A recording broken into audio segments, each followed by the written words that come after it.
Good morning, students. Let us continue with our Maths 1 online teaching session. In the previous session, we have started with the second chapter, that is real numbers. Today, we'll continue further in this chapter, but before we do that, let us quickly recap of what we have already learned. Okay?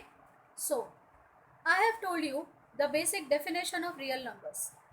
That is, a set of rational and irrational numbers together are called real numbers. I hope you remember this definition. That is, rational and irrational numbers together are called as real numbers. Then we have learned one important property, in fact two important property which we used to solve few sums of the practice set. What was the first property in that? If the denominator of a fraction has prime factor of any combination of 2 or 5, then the decimal form of the fraction is terminating type. I hope you remember this, that when a fraction is given, what we had to do? We have to factorize the denominator. And if the factors of the denominator were in the combination of 2 or 5, then what we were concluding? That the fraction is terminating type. That when I divide it, division will come to an end. Correct? The second property was exactly the reverse of it. That if the denominator of a fraction has prime factor of any combination other than 2 or 5, then the decimal form is non-terminating and recurring. Like 1 upon 3.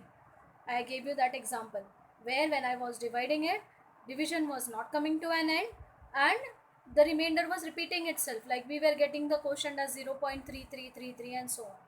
That is non-terminating and recurring. So based on this two, we have already done few sums from the practice set. Now let us move to the next type of sums from practice set 2.1 itself. That is question number 3.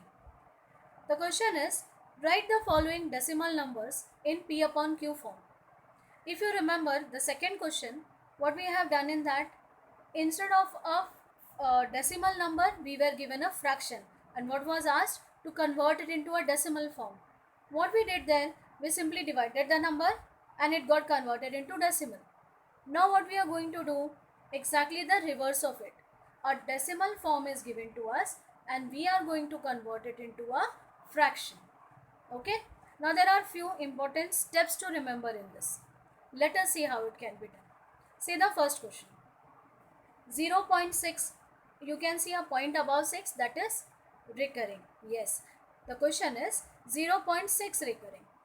The very first step to solve such type of question is to assume the given question as x. Okay, so what we will get? What we will assume, in fact, that let x is equal to 0.6 recurring. Okay, then the second step is look after the decimal point how many digits are recurring.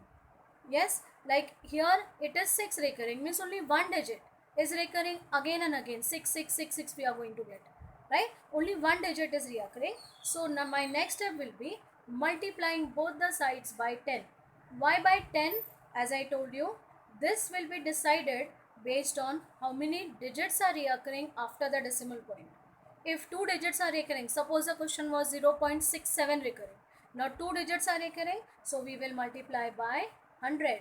Now since here only one digit is recurring, we will multiply by 10. I hope the second step is understood to you. Okay. So when I multiply equation 1 by 10 on both the sides, what will I get? X into 10 is 10x. 0.6 recurring into 10. Now in order to make you understand this step, what I have done, I have included one extra step here. See, 0.6 recurring is nothing but 0.6666 and so on. So when I multiply it by 10, what will happen? This decimal point will shift one digit to the right. It will become 6.66666 like this. So that can be written as 6.6 recurring. Okay. So we have got 10x is equal to 6.6 recurring and we will put it as equation number 2. So two steps are over. What was the first step? Assume whatever is given, assume it as x. Second step, multiply by 10, 100 or 1000 depending upon the digits after the decimal point. And the third step is now, whatever two equations you have got, you subtract it. So subtracting equation 2 from 1. See now, left hand side to be subtracted with left hand side. So 10x here and x here. So we are writing 10x minus x. Okay. Right hand side also subtract like that. 6.6 recurring minus 0.6 recurring. What will happen here? 0.6 here and 0.6 here. Reoccurring will get cancelled. 6 minus 0 is 6. So we get 9x is equal to 6. From here we can get the value of x as 6 upon 9. And one important thing, that if it can be reduced, you have to reduce it. So 3 2s are and 3 3s are. We get the value as 2 upon 3. Correct? So x is equal to 2 upon 3. And what was x? X was nothing but the given question. That is 0.6 reoccurring. So final answer should be 0.6 reoccurring is equal to 2 upon 3. Okay. See what we have done in this. We have converted a decimal expansion in P upon Q form. That is, a decimal expansion is converted into a fraction. Okay. So I hope you have understood all the steps of the sum. One more important clue is, when you have a question like 0.6 reoccurring, there is no number before the decimal point, it is 0, then always the answer will be that question, that whatever is given after the decimal point upon 9. As many numbers are there after the decimal point, that many 9 will be there. Like if it is 0.67 recurring, so answer will be 67 upon 99. I hope you are understanding it. Since it is only 6, so it will be 6 upon 9, which can be further reduced. Okay, let's see the second question now. The second question is 0.37 reoccurring. Okay, now see, just now I told you one rule. What I told you, that clue to remember is, if this number is 0, then the answer will be, final answer you will get 37 upon, how many digits are there after the decimal point? 2. So we will get 37 upon 99. And check this. Before solving, I am telling you the answer. It has to come like that. So it is 37 upon 99. Let's see how it can be done. First step, assumption. Let x is equal to 0.37 recurring. Okay. Second step, what I have told you, depending upon how many digits are there after the decimal point which are reoccurring, we will multiply by 10, 100 or 1000. So now see the question. It is 0.37 reoccurring. Means 37, 37 and 37. There are two digits which are reoccurring. So I am multiplying by 100. Okay. So multiply both the sides by 100. What we will get? 100x into 0.37 reoccurring into 100. Now again the same way, this decimal point will shift two digits to the right and we get 37.37 reoccurring. Put it as equation number 2. Now what? The final step, subtract equation 2 from equation 1 and we will get 100x minus x is equal to 37.37 reoccurring minus 0.37 reoccurring. Okay, and it will be 99 is equal to 37. So we get x is equal to 37 upon 99. I hope you are understanding all the steps. Now since this cannot be further reduced, we will leave this as the final answer. So what is it? 0.37 reoccurring is equal to 37 upon 99. Okay. See, I hope you have understood all the steps. There are hardly 3 steps to remember in this: assumption, multiply and subtract to get the final answer. Okay. So let us continue with the third sum.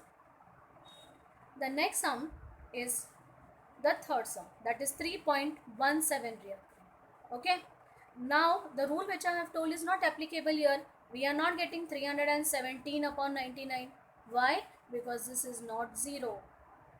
I hope you are understanding. That rule is applicable only when we have 0. Okay. Now since there is a number here before the decimal point, we are going to get different answer. But method is same. See what is the method? First step, assume x is equal to 3.17 reoccurring.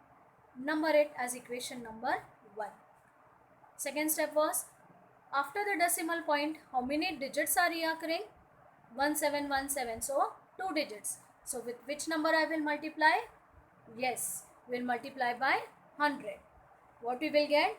100x is equal to 3.17 reoccurring into 100. Same way, 3.17 means what? 3.17 reoccurring means 3.171717 and so on. When I multiply by 100, this decimal point will shift 2 digits to the right and will get 317.17 reoccurring. Put it as equation number 2. Finally, subtract equation 2 from equation 1. So after subtracting, what will happen? This 0.17 and 0.17 will get cancelled. 317 minus 3 is nothing but 314 and 100 minus x is 99. So we get x is equal to 314 upon 99. Cannot be reduced. Leave it as a final answer. And so final answer can be written as 3.17 reoccurring is equal to 314 upon 99. I hope now all the steps are clear to you. Yes? Okay. So let us move to the next question. Fifth one. I am going to give the fourth one as assignment, which I want you to do it on your own, since these are similar type of sums. Okay. The fifth one I have taken because you can see how many digits reoccurring after the decimal point? 3. That is only the difference in this. So with what you will multiply on both sides? 1000. Yes, instead of 10, instead of 100, since 3 digits are repeating, we will multiply it by 1000. Okay. So first step, assume whatever is given as x. So x is equal to 2.514 reoccurring. Number it as equation number 1.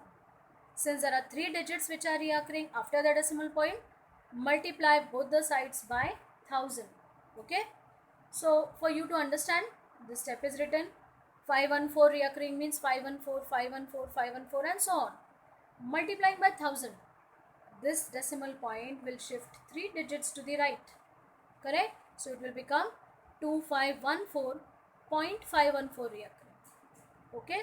So 1000x is equal to 2514.514 reoccurring. Number it as equation number 2. After this what? Subtracting equation 2 from 1. Okay. So subtract left hand side. So 1000x minus x is equal to 999x. Okay. And this 0.14 and 0.514 and 0.514 can be cancelled. What is left? 2514 minus 2514 minus 2. Okay. How much? 2512. So from here we can get the value of x. Okay.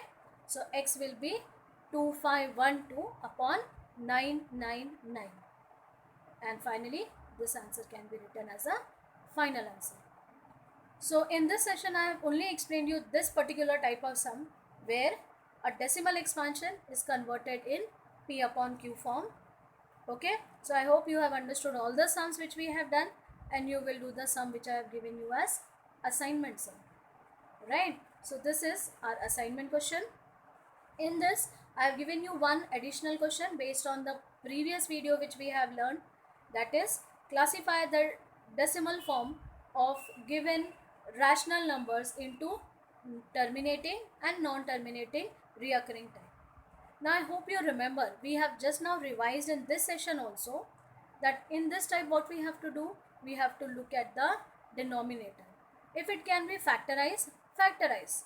And if the denominator is in the form of 2 raised to m into 5 raised to m, multiples of 2 and 5, only then it is terminating, otherwise it is non-terminating reoccurring. So I have given you enough hint or clue to do the first sum. Yes or no? 6 upon 11. 11 is 11 into 1. We can't say any 2 or 5. So accordingly you conclude. Yes, I hope you have understood that it is non-terminating and reoccurring. See the second one, 3 upon 5.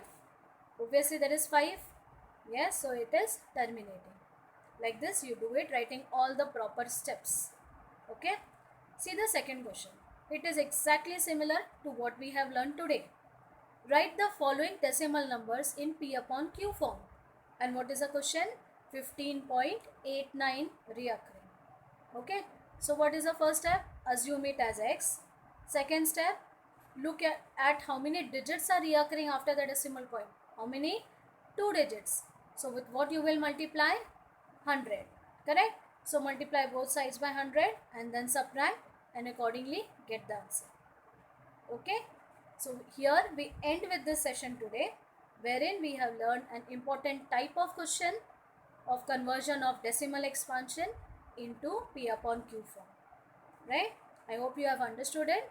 Remaining will continue in the next session. Thank you.